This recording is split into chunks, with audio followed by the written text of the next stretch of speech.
This month, we're going to explore together what the Buddha called the four Brahma Viharas, or divine abodes.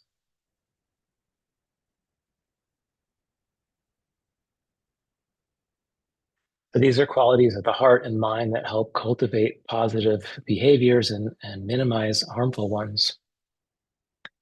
The four Brahma Viharas are loving kindness, metta, karuna, which translates as compassion, mudita, uh, which translates as sympathetic joy, and upekkha, or equanimity.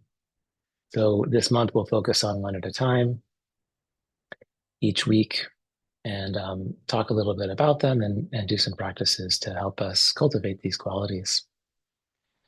These qualities are considered divine because they represent love and goodwill towards all sentient beings and lead to a sublime and compassionate state of being. In our last session, we talked about the word Brahma Vihara, and I really love this word. In Pali, Vihara means a dwelling place, and the word Brahma is associated with divinity.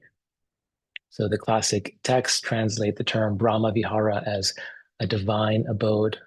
So this suggests that these four states or these four qualities are conditions of human consciousness where we can live and live here.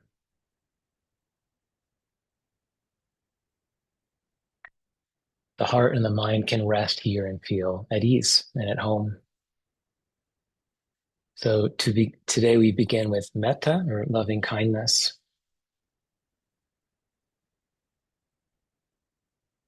We talked about metta in our last session, so again, I'll repeat a few things, but mostly I'll share a few new stories just to keep the mind interested. Metta, or loving kindness, is the sincere wish for the well-being and happiness and safety of all beings, including ourselves. Loving kindness involves cultivating a boundless and unconditional love that transcends personal history, personal biases, boundaries, preferences. When we practice this, we're extending loving kindness towards all beings, regardless of their relationship to us, regardless of their behaviors. When we can cultivate this, it can be very transformative and a very powerful practice. And just as a reminder, the word kindness, it doesn't equate to nice. Nice, the word nice has a social obligation to it. Whereas kindness it's genuine and it comes from a sincere, heartfelt place.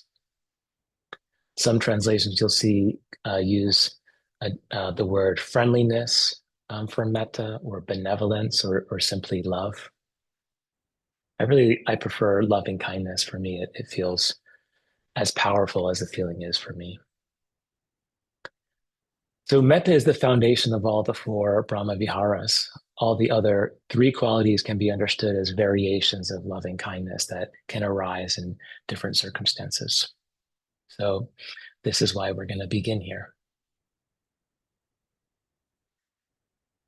His Holiness, the 14th Dalai Lama, says, the purpose of life is to be happy. And he goes on to say, the basic source of happiness is a sense of kindness and warm-heartedness towards others. So essentially, he's saying metta, or loving kindness, is the source of happiness. As you might suspect, he's not talking about the fleeting, conditional happiness that comes from transient human experiences. He's not talking about being happy when our personal lives are going the way we want them to. He's referring to a deeper, natural state of happiness that's not dependent on external circumstances. He goes on to say, we are all the same as human beings. We are born the same way. We die the same way. And we all want to lead happy lives. He says, the key to happiness is peace of mind. This is not something that can be bought. Inner peace has to be cultivated by each of us from within.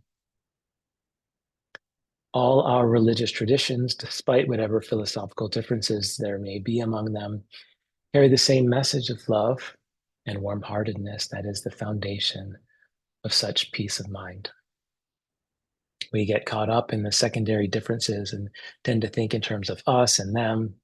We need to learn and to distinguish the destructive nature of emotions like anger and fear and attachment, which disturb our peace of mind, from the positive qualities of compassion that are genuine sources of happiness. And then he says, I often ask myself what the purpose of life is. I conclude that it is to be happy.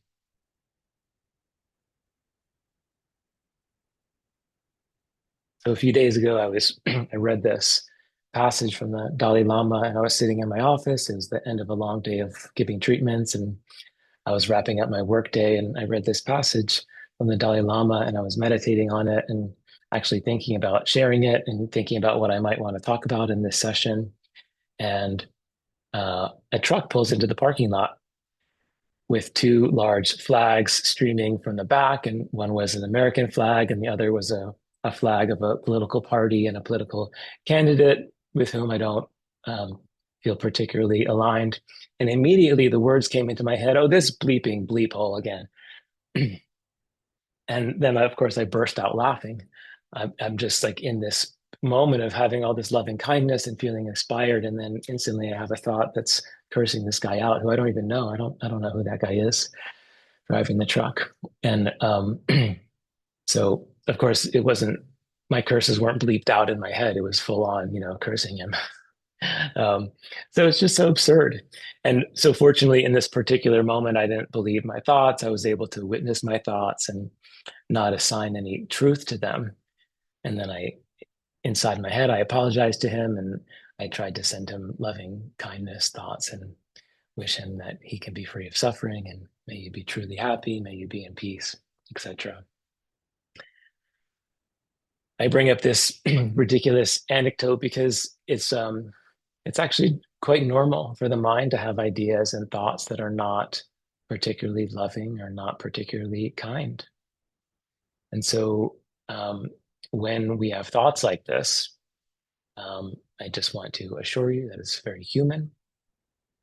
And sometimes they're considered or referred to as unwholesome thoughts. So when unwholesome thoughts come, they come from parts of ourselves that are still entangled with fear, anger, hatred, selfishness, etc. And just as kindness and warm-heartedness are built into our humanness, so are the seeds of suffering, greed and hatred and delusion, which are the three seeds of suffering that the Buddha talks about. So the fact that these seeds exist is not the problem. So I invite you, I encourage you not to shame yourself or blame yourself when thoughts like this happen. And also, uh, we do our best not to believe them or take them very seriously if we can. When we notice thoughts like this, we do our best not to dwell in them or nourish them. Every time we notice ourselves having a thought or a feeling that is not aligned with our aspirations of loving kindness, we can actually be grateful. This is just another opportunity to be present with what's happening right now. And it can become like a gateway because it grabs our attention. And then we can just come into the present moment. Oh, how interesting. I wonder what this is like right now. Oh, how interesting. I'm having a thought like this.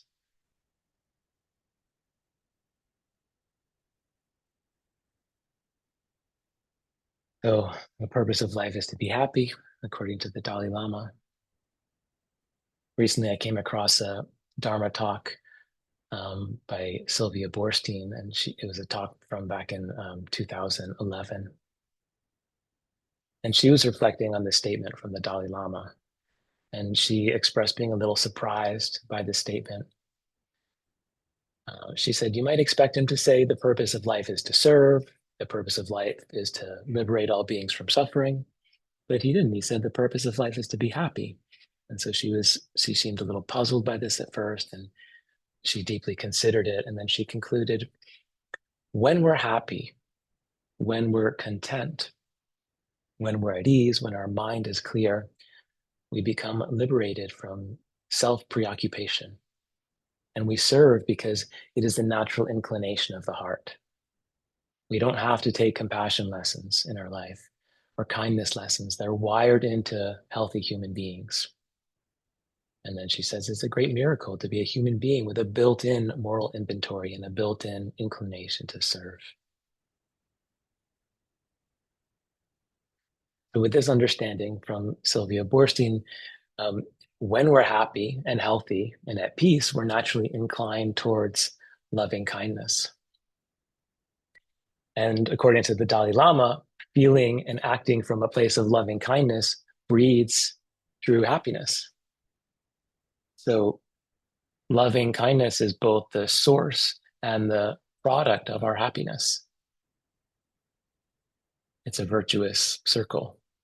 Happiness and loving kindness give birth to each other over and over again. And of course, the opposite is also true. If we dwell in and feed thoughts of fear and anger, greed, etc., those feelings can become more and more and more, and they breed more feelings of fear and anger and greed and separateness. And it breeds more disconnection from ourselves and from others.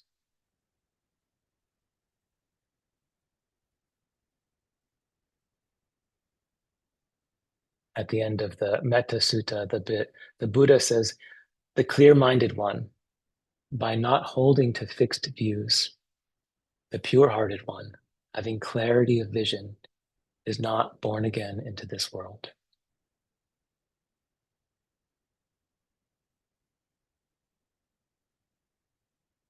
So while there may be many ways to interpret this phrase, um, Sylvia talks about this and she says, I think about myself as reborn into suffering each time I become self-preoccupied and lose my connection of warmth with other people or my connection of warmth and well-being to myself. I am reborn into suffering.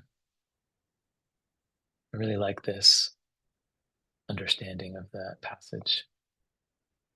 It makes a lot of sense to me, regardless of any thoughts about reincarnation or being reborn into other lives. Just being reborn in the moment into suffering. That makes sense to me. And if Sylvia is right, then the converse is also true. Each time I reestablish a clear mind where I have no fixed views, and each time I return to a pure heart where I'm loving and kind and connected to myself and to others, I'm free from suffering, even for just a moment. And for this moment, I'm reborn into the divine or heavenly realms or the divine abodes.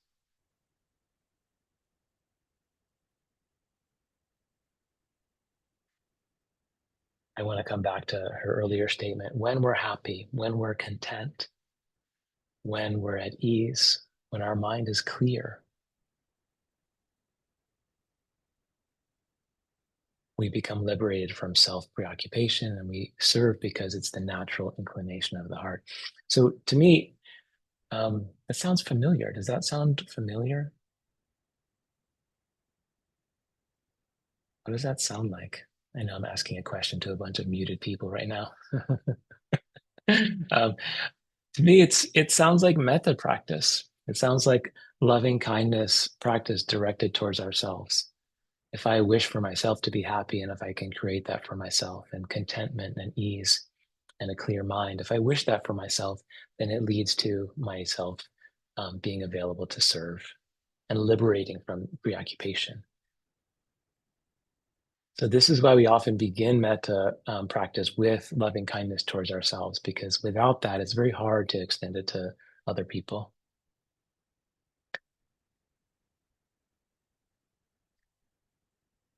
However, some of us, loving kindness towards ourselves can be the most difficult. So I like to start with a easy relationship first. Um, for some people, it's a little bit more accessible. We start with a relationship in our lives that's easy and loving, and then we go to ourselves. And then from there, we direct loving kindness towards other people. So from this place in ourselves of happiness and contentment or wishing these qualities for ourselves, then we can extend that into our more difficult relationships. So we'll begin with a loving kindness practice towards the one that we love very easily or we have an easy relationship with. And then we'll do a practice towards ourselves. And then I invite you to choose a difficult relationship if possible. Everyone has at least one enemy or one nemesis. Maybe it's your ex-spouse or your current spouse or some political figure or someone in your life, your boss or the guy in the truck with the flags who you don't agree with, whatever it is. There's probably at least one person that you can choose that you have a little difficulty with. And then from there, we extend it to all beings everywhere, all sentient beings everywhere. Okay? So we're going to do that together. So again, I invite you to make yourself comfortable. Find a seated or standing position that works for you. You might lie down. You might turn off your screen and walk.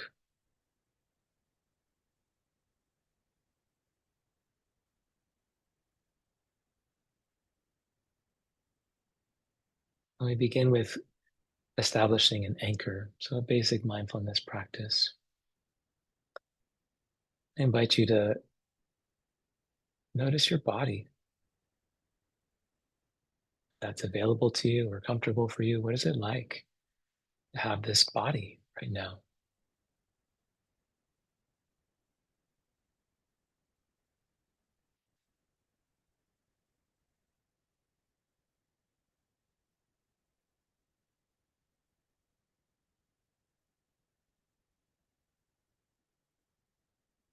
What is it like to just sit and know that you're sitting?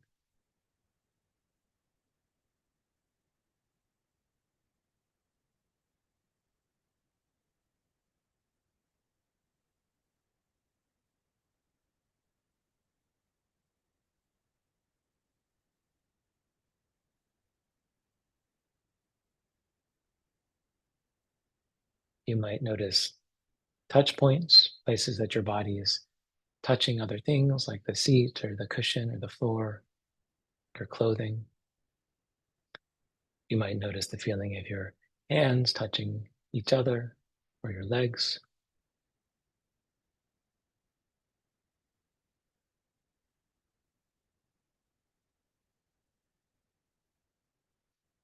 You might notice areas of tension or pain.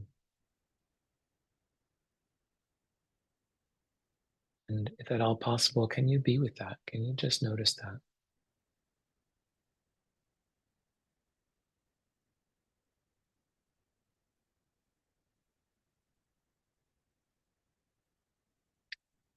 You might notice aspects of your physical body that are pleasant, comfortable. And what is that like? What is it like to have a body that's having pleasant feelings?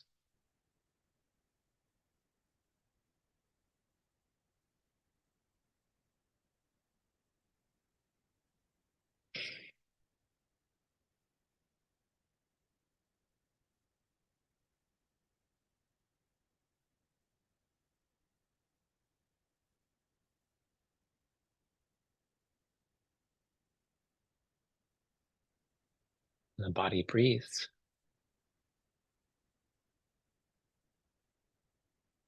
How is this body breathing right now? And is it possible to breathe and make no effort to manipulate or change my breath, but just to notice my breathing?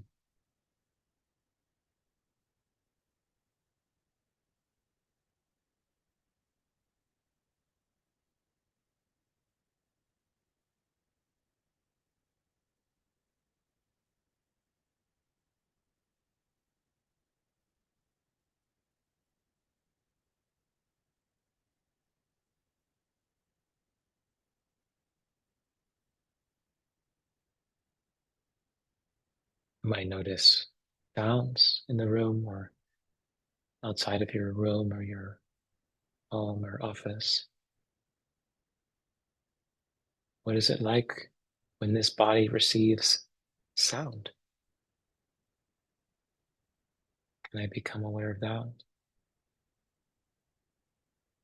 and include that in my experience?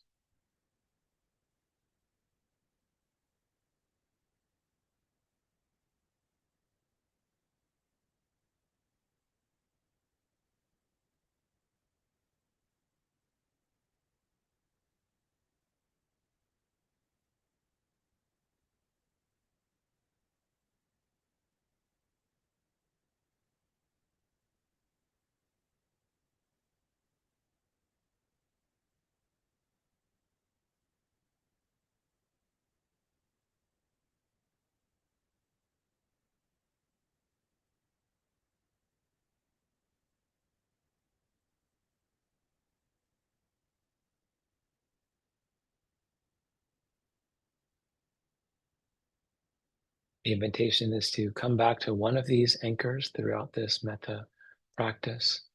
So, whether you feel most comfortable with the physical sensations or paying attention to your breath or noticing sounds, whichever one feels more accessible to you today, I invite you to use that as your anchor to keep coming back to as we do these phrases. So now I invite you to bring into your heart or your mind's eye an image or a feeling of a person or animal or place in nature, place in the world that you really love or who you really love.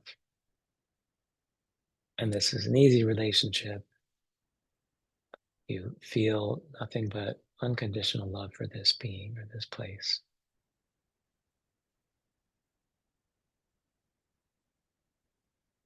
And allow that love to fill you, to really be with you in the room.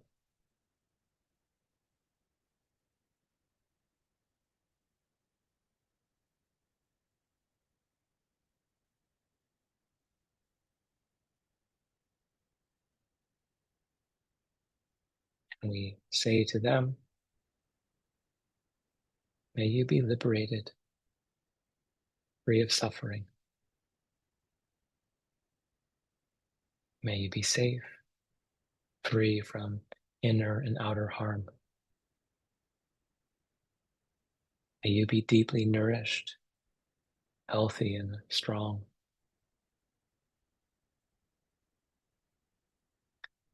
May you be permeated by wisdom.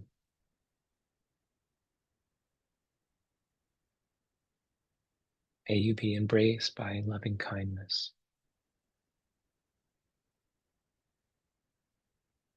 May you love and be loved.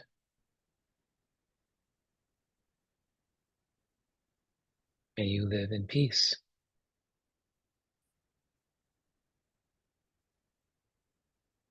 May you live in equanimity.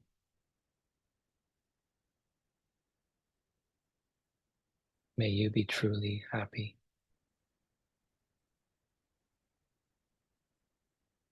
May you be truly happy.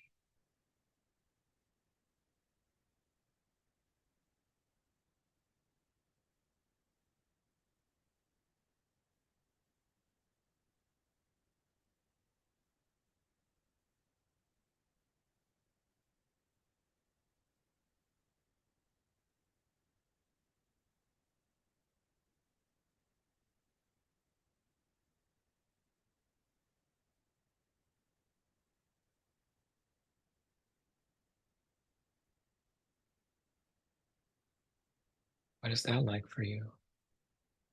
How is that to wish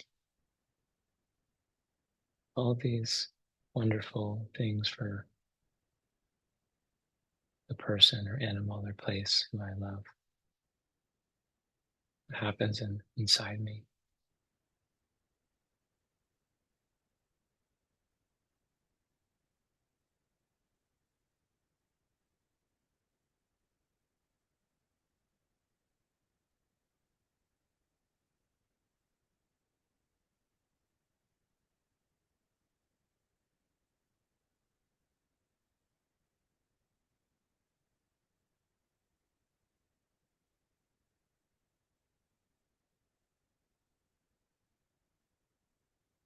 You could just stay with this relationship and repeat those phrases again and again, just focusing on the easy relationship. For today, we're going to move on and now direct these prayers towards ourselves. If it's difficult to say these words to ourselves, how would it be to imagine this person or animal in our easy relationship saying it to us?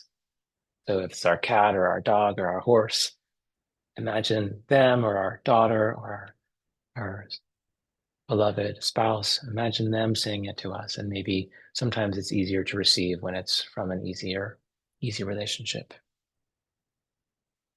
But if it's available to you, the invitation is to wish this for yourself. May I be liberated, free of suffering. May I be safe, free from inner and outer harm.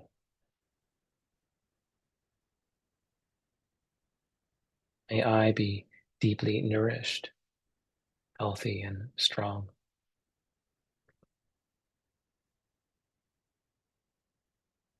May I be permeated by wisdom.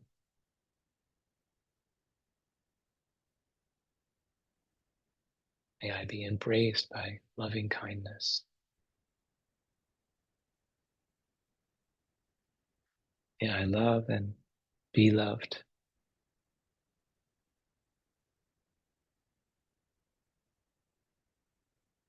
May I live in peace.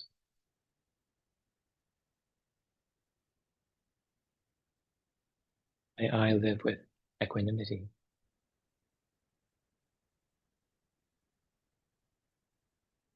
May I be truly happy.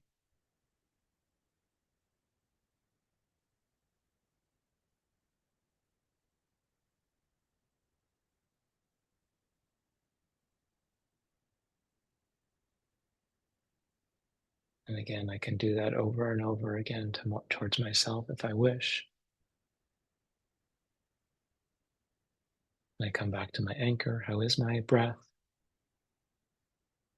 How is my body sensation?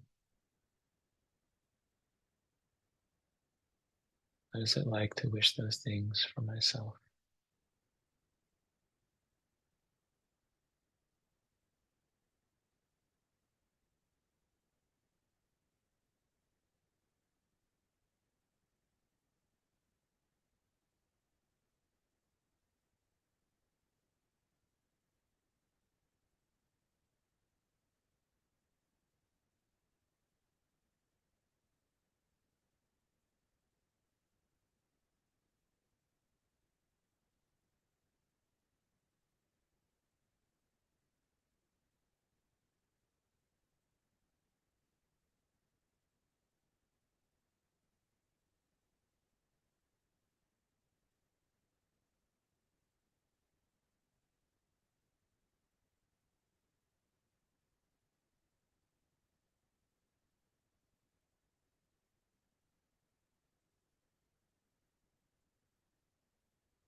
And now I turn towards a difficult relationship.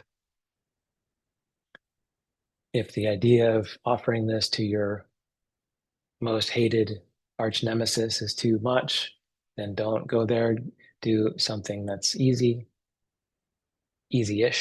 so a difficult relationship that's like a little difficult, maybe an annoying relationship or, something that's not supercharged. So whatever's available to you, we bring this individual into our mind's eye or into our heart.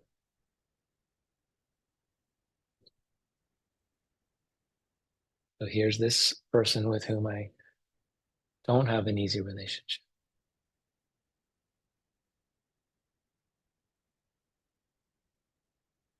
And again, I extend these wishes of metta towards them. May you be liberated, free from suffering. May you, yes, you, my enemy, may you be safe, free from inner and outer harm. May you be deeply nourished, healthy, and strong.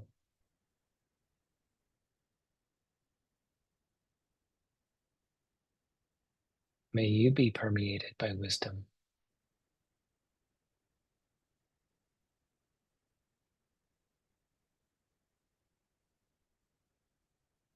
May you be embraced by loving kindness.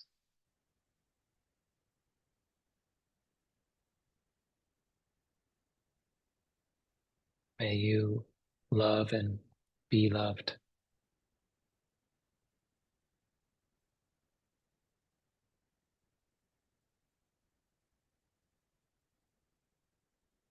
May you live in peace.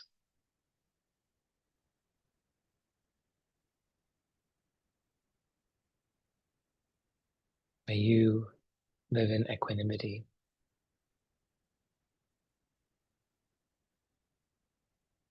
May you be truly happy.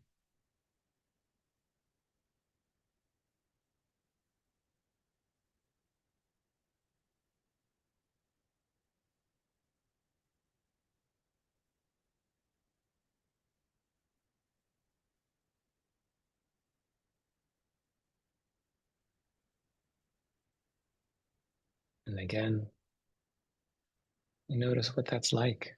How is it for me to wish this for this difficult relationship? What happens inside me?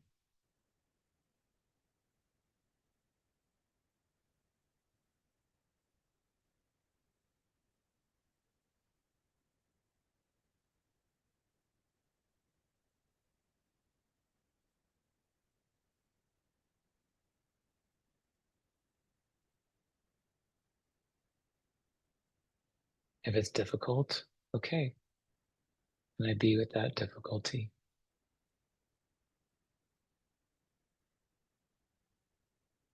Can I be with this?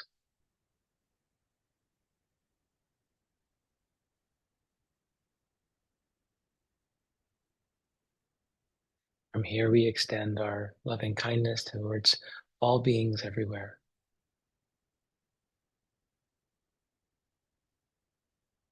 May all beings everywhere be liberated, free from suffering.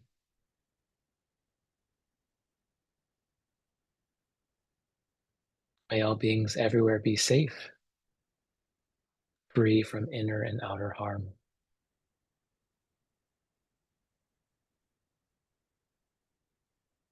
May all beings everywhere be deeply nourished, healthy, and strong.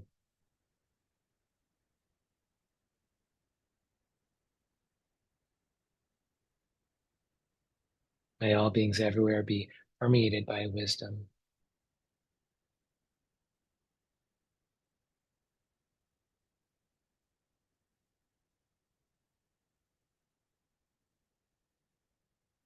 May all beings everywhere be embraced by loving kindness.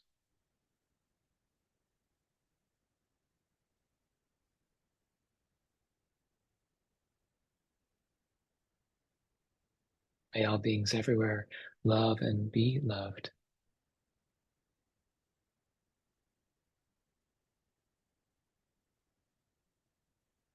May all beings everywhere live in peace.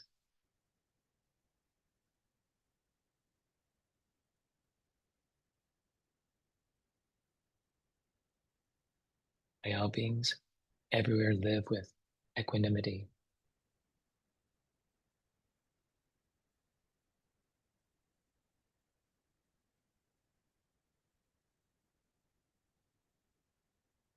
May all beings everywhere be truly happy.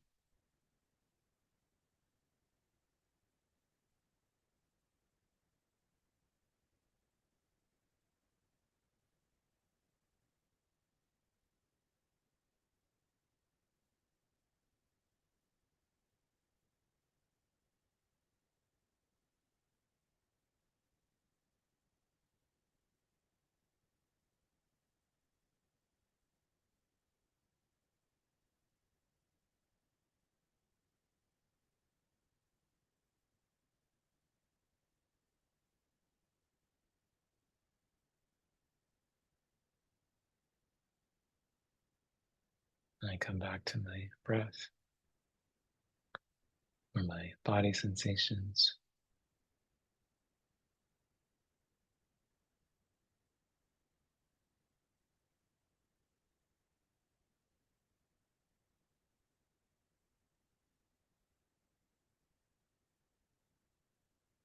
Or the sounds. I come back to my anchor.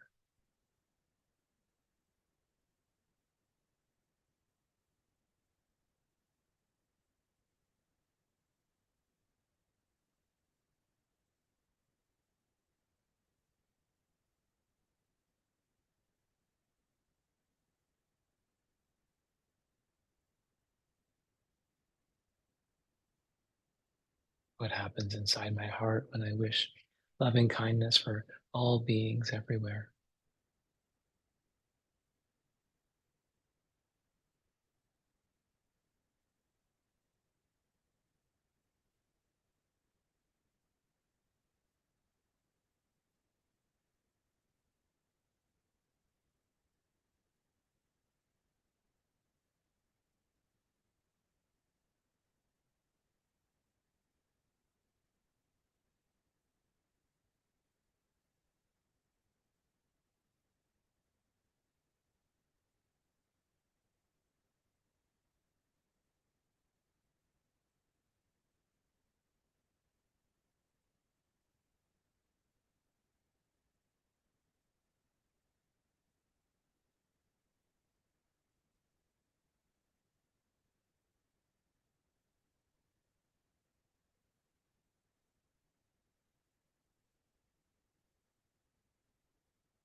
The invitation is to repeat this to yourself or out loud as many times as you like in your own practice.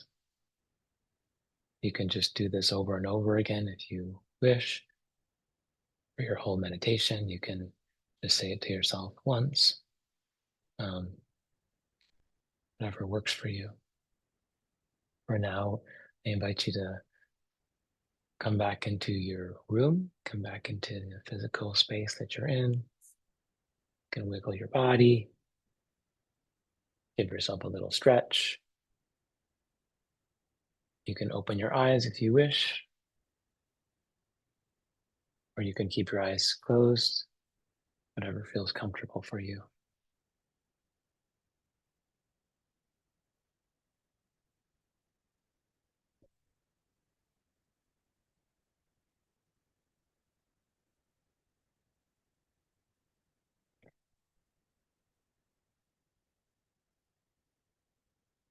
Thank you all for doing this practice with me. I want to just open up the room to anyone who has something to say. If you have any comments, how was that for you? Um, any questions, reflections?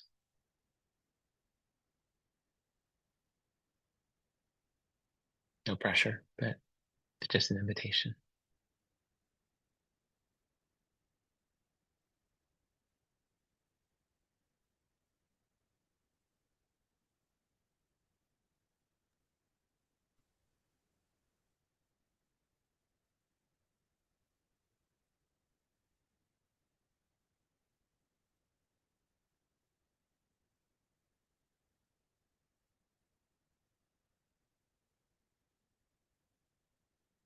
Well,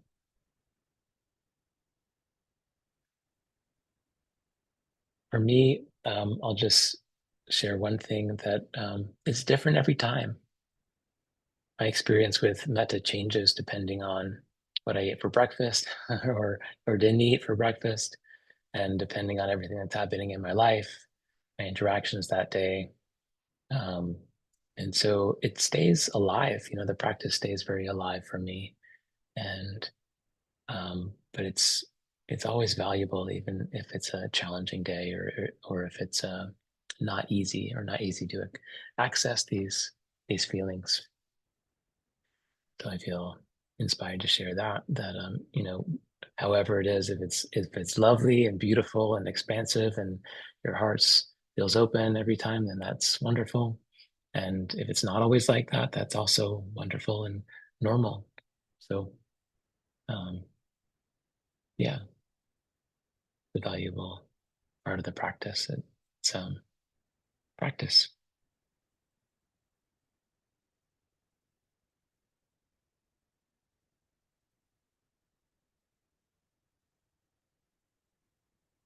Um, so, oh, you have something to say? Please unmute yourself, Joanne. Here I am. Um, I haven't done this practice in many years, so I'm really grateful to have been brought back to it. Um, the just the feeling of being softer toward myself, really very welcome. Thank you. Thanks for sharing.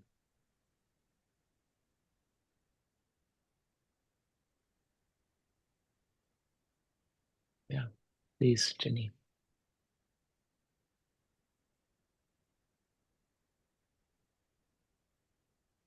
Can you unmute yourself, Jenny?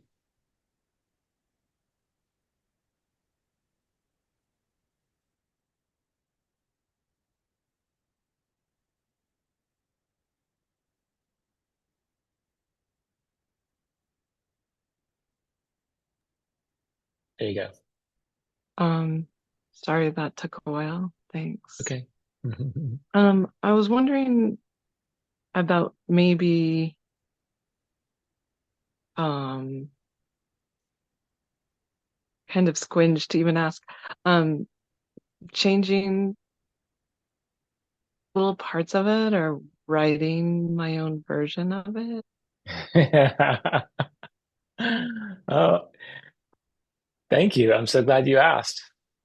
Um, yeah, this this is completely for you and for all beings Okay. everywhere. But the words that I used today were my version of all the different metta um, practices that I've come across, and so I combined the different phrases from different sources and twisted them around and used the poetry that I like that resonates with me. And uh, please, you're invited to make this meaningful for you, and whatever that looks like, you can completely change the words, and you can experiment or explore different variations that you find from different sources and see what works for you. Okay. Yeah, Okay. Great. 100%. Totally. It's good. Well, thanks. Yeah, I kind of messed around with it for me, until I found the words that really felt right. But it's going to be different for all of us, and yeah, I don't feel like we need to be a purist about, oh, it needs to come from this particular text and this source in order for it to be right or meaningful. Um, we have the privilege of having access to all these different translations and all these different ways of practicing. So yeah, you can do Ginny style metta. Okay. Yeah. Thanks. I'm glad you asked that actually, because um, most of the time when I teach a class like this, someone asks me about where I got this, or or they ask me something about the specific phrasing. So, it's so personal to us that yeah, we need to make it work for us. And even like, the word loving kindness or the translation loving kindness, for some people that's really triggering. And I was really surprised when I taught a class and someone was triggered by the word kindness. And then another person was triggered by the word love. We all have our own, associations and experiences with different words. So there's lots of options that can get at the same thing, and it can be a completely different translation. Oh, cool. Okay. Thanks for bringing that up. Yeah. Thanks.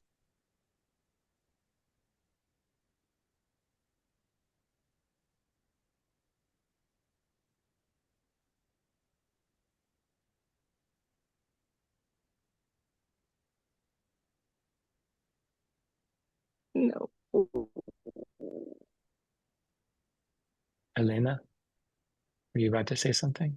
Yes, thank you. I really enjoyed you sharing the story about the truck, and and that in itself, when it made me think, when we have not so positive thought coming in, observing it with attention, observing it kindly, that's again extending that metta towards self, towards our being human.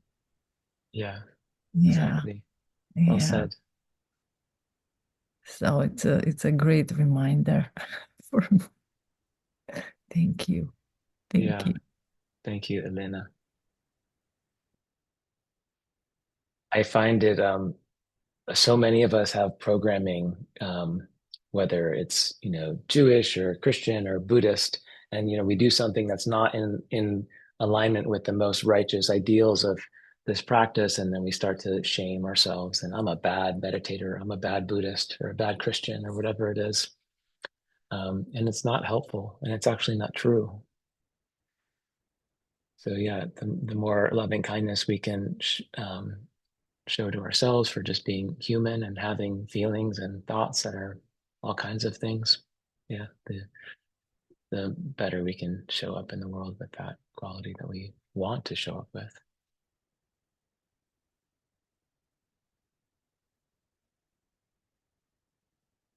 The more I practice, the more I just get amused by all my ridiculous thoughts. And the easier it is to not take them seriously. Because the thoughts, they just come and they're just, sometimes good and sometimes they're just absurd. But the less we can try to take credit for them or blame them when they're good or bad, then they just come and go. And then it's just a thought. And yeah.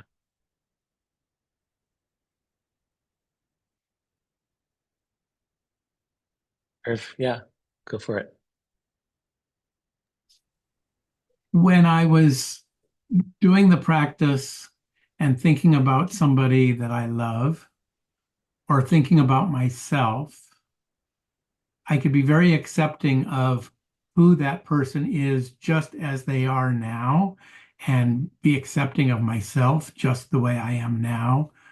I was so aware that when I tried to extend that to somebody who I have a difficult relationship with, I found myself very aware of, I wish you were different. Yeah.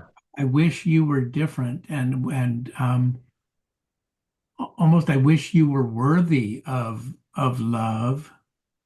And even though I knew I wanted to wish the best for that person, it didn't come easily because I was having a hard time accepting who they are right now. And their behavior is such that it's difficult to accept and to say, I extend love to you just as you are. And so I really wrestled with and was very aware of, almost to the point of distraction. And then I just had to say, okay, that's what I'm thinking. That's what I'm feeling right now. But I was very aware of this desire to change that person or wish they would change. So that's what came up for me very, very vividly during that part of the practice. Yeah. Thank you for sharing that. Thank you for such an honest reflection and what you expressed and experienced is super normal. We all do that, at different times. So yeah, especially the more difficult the relationship it is, or the more challenging the person is that we choose to focus on. Yeah, that's a really common experience. And metta and loving kindness and compassion, it doesn't mean that we approve of everything that happens in the world, and it doesn't mean that we sit by passively and just allow things to happen that are hurtful. For example. And so while we can still have a sense of rightness and justice, with regard to people's actions and speech and thought. The hope is that this practice gets at something deeper, which is regardless of what somebody says and does, that essentially they're good and essentially they're deserving of love and kindness and peace. And in fact, when someone acts, in a way that we consider to be violent or abusive or bad, they're suffering. That is coming from a place of suffering, and we want that even more for them, right? For them to be free of suffering so that they cause less suffering in the world. But yeah, I'm so glad you shared that because it's so true.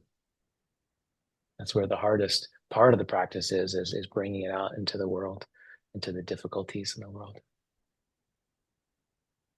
Thanks so much, And Eric. I'll just add, when I was wrestling with that, I had to keep reminding myself that that was okay, Yeah. that it's okay, that everything I was feeling and thinking was normal. Um, I think it helps to hear you say it as well, because you're sort of guiding me through this process, and to hear you remind me to be forgiving of myself, Mm, and to remind me that there's no right or wrong way to do this. Just do it, and let come up whatever comes up, let it bubble up, and then notice it. And so it helped for me to just kind of, when I was wrestling with those thoughts, just kind of say, be okay with this. And yeah, that doesn't mean that you're doing anything wrong. exactly. Yeah, well said. Thank you. Different Buddhist traditions use the term Dharma gate.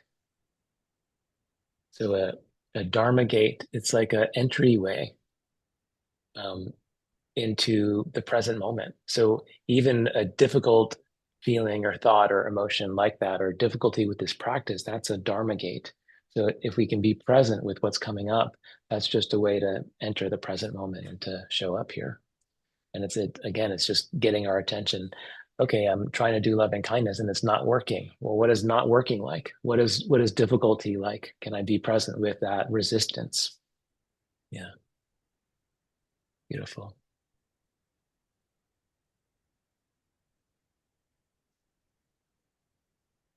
Any other reflections, thoughts?